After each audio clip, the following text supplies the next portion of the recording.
तो अभी तक भारत की बढ़ती अर्थव्यवस्था से चीन और अमेरिका जैसे देश ही परेशान थे।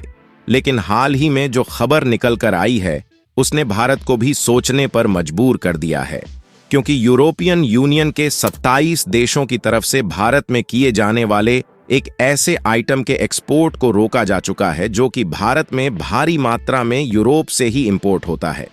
और देखा जाए तो इसका सबसे बड़ा कारण है भारत की बढ़ती इकोनॉमी, जो कि इन देशों को भारत की टांगे खींचने पर मजबूर कर रही है ताकि भारत आगे ना बढ़ पाए।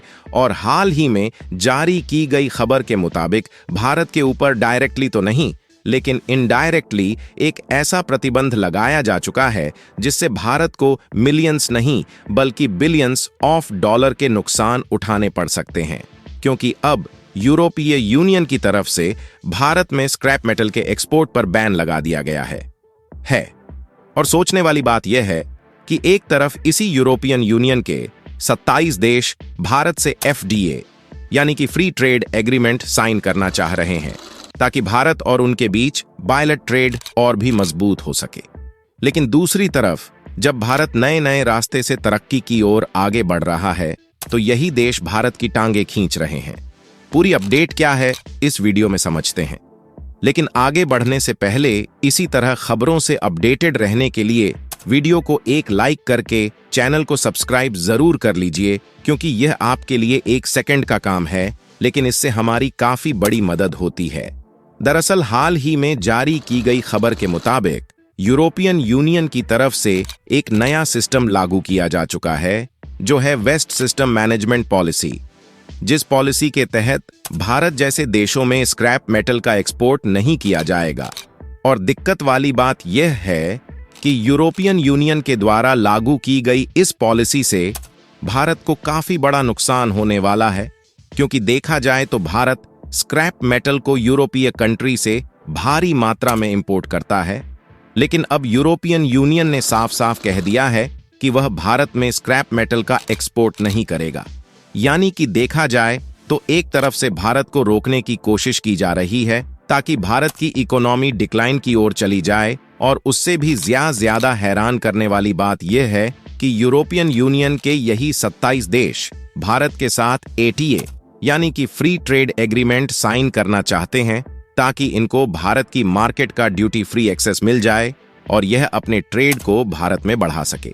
फिलहाल बात करें भारत को इससे होने वाले नुकसान की, तो इसका अंदाजा आप इसी बात से लगा सकते हैं कि हमने इसी साल यानी कि साल 2024 में लगभग 2.3 मैट्रिक टन स्क्रैप मेटल को अकेले यूरोप से इंपोर्ट किया है, जो कि पिछले साल की अपेक्षा लगभग 64 पर ज्यादा है।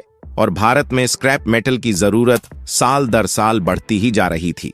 लेकिन अब आपके मन में यह भी सवाल आ सकता है कि आखिर हम यूरोपीय देशों से भारी मात्रा में स्क्रैप मेटल का इंपोर्ट क्यों करते हैं, क्योंकि देखा जाए तो यह एक तरीके का कबाड़ है। लेकिन इसके लिए भी भारत को यूरोपीय देशों में इसकी कीमत चुकानी पड़ती है। ऐसा इसलिए क्योंकि कबाड़ होने के बावजूद भी यह एल्यूमिनियम, स्टील और आयरन जैसे उपयोगी मेटल्स होते हैं जिनकी उपयोगिता दिन पर दिन बढ़ती ही जा रही है। फिलहाल भारत के द्वारा यूरोपियन देशों से भारी मात्रा में स्क्रैप मेटल्स इंपोर्ट करने के रीजन की बात की जाए तो इसके लिए आपको बता दें कि यदि रॉ मटेरियल्स का इस्तेमाल करके आयरन और एल्यूमिनियम जैसे उपयोगी मेटल्स को मैन्युफैक्चर करते हैं तो इसके लिए काफी ज्यादा रिसोर्सेस का इस्तेमाल करना पड़ेगा। साथ ही मिट्टी से मेटल को अलग करने के लिए काफी ज्यादा ग्रीन हाउस एमिशन होगा और अत्यधिक मात्रा में वाटर कंज्यूम होने के साथ साथ एनवायरनमेंट में भी पोल्यूशन बढ़ेगा। इसीलिए हम भारत में यूरोपीय देशों से कटी हुई गाड़ियों के साथ साथ उन सभी स्क्रैप प्रोडक्ट का इंपोर्ट करते हैं जिनको बनाने में मेटल का उपयोग किया जाता है। इससे न सिर्फ रिसोर्सेज की बचत होती है बल्कि बिना पोल्यूशन को क्रिएट किए इन्हें रिसाइकल किया जाता है, यानी कि एक तरीके से इन मेटल्स को दोबारा से रीयूज कर लिया जाता है।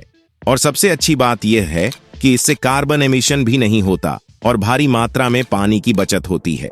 हालांकि बिजनेस लाइन की रिपोर्ट के मुताबिक भारत ने यूरोपीय यूनियन के इस फैसले पर आपत्ति भी जताई है, लेकिन इस बात की उम्मीद न के बराबर है कि यूरोपीय यूनियन अपने फैसले को चेंज करेगा, क्योंकि अब यूरोपीय यूनियन इन स्क्रैप मेटल्स का खुद भरपूर मात्रा में नए नए प्रोजेक्ट में उपयोग करने जा रहा है।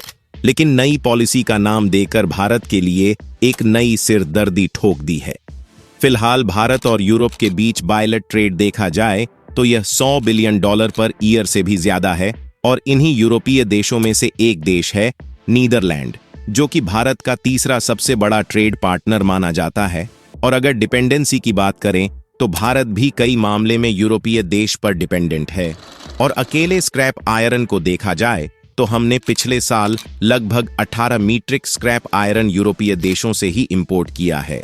हालांकि यूरोप और भारत के बीच बायलेट ट्रेड में कोई भी दिक्कत नहीं है, लेकिन अभी तक यूरोप से भारी मात्रा में स्क्रैप मेटल्स को इंपोर्ट करके हम जो कार्बन एमिशन के गेम से बच जाते थे, वहीं पर अब हमको भारी नुकसान उठाना पड़ सकता है। क्योंकि जब भारत को स्क्रैप मेटल्स नहीं मिलेगा तो भारत रॉ मटेरियल का इस्तेमाल करके आयरन, एल्यूमिनियम और स्टील को मैन्युफैक्चर करेगा, जिससे भारत की भारी लागत लगने के साथ साथ ज्यादा रिसोर्सेस का इस्तेमाल भी करना पड़ेगा। दरअसल ऐसे में भारत को मेटल्स पाए जाने वाले एरिया की माइनिंग करनी होती है। उसके बाद मिट्टी में मिले हुए इन रॉ मटेरियल्स को बड़े बड़े ट्रक्स पर लोड करके मेटल मैन्युफैक्चर करने वाली फैक्ट्री में लाया जाता है, और साथ मिट्टी से अलग करके लिए बड़ी बड़ी मशीनों की भी जरूरत पड़ती है। और इसी के कारण पोल्यूशन बढ़ने के साथ साथ लागत भी बढ़ जाती है। लेकिन वहीं दूसरी तरफ यूरोपीय देशों से स्क्रैप मेटल्स को इंपोर्ट करते हैं तो उसे दोबारा से रिसाइकल करके आसानी से रीयूजेबल बनाया जा सकता है। हालांकि इस प्रक्रिया से भारत की डिपेंडेंसी तो बढ़ जाएगी, लेकिन भारत में पोल्यूशन बढ़ने के कारण यूरोपीय देश अंतर्राष्ट्रीय मंच पर भारत को क्रिटिसाइज करने का कोई भी मौका नहीं छोड़ेंगे, जिससे भारत की इमेज पर एक बड़ा इम्पैक्ट पड़ेगा। फिलहाल आपको बता दें कि यूरोप के द्वारा स्क्रैप मेटल्स का एक्सपोर्ट रोकने से पहले ऑलरेडी दुनिया के लगभग 73 देशों ने स्क्रैप मेटल्स एक्सपोर्ट पर बैन लगा दिया है।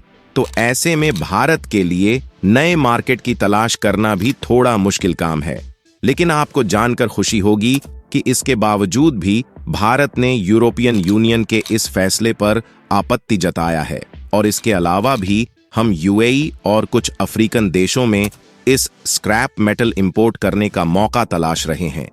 क्योंकि देखा जाए तो इस समय यूएई के साथ भारत की स्ट्रेटेजिक पार्टनरशिप काफी अच्छी बनी हुई है। तो इस बात की उम्मीद ज्यादा है कि यूएई और अफ्रीकन जैसे देशों में भारत को स्क्रैप मेटल्स इंपोर्ट करने का मौका मिले। बाकी आपको क्या लगता है कि भारत के द्वारा ऑब्जेक्शन लिए जाने के बावजूद भी यूरोपियन यूनियन भारत को स्क्रैप मेटल्स का एक्सपोर्ट चालू करेगा या नहीं? अपनी राय कमेंट में जरूर बताएं, और इस वीडियो को एक लाइक करके अपने मित्रों तक भी शेयर जरूर करें, ताकि उन्हें भी जानकारी मिल सके। इसी तरह और भी नॉलेजेबल वीडियो देखने के लिए चैनल को सब्सक्राइब करके बेल आइकन को ऑल पर जरूर सेलेक्ट करें। जय श्री राम।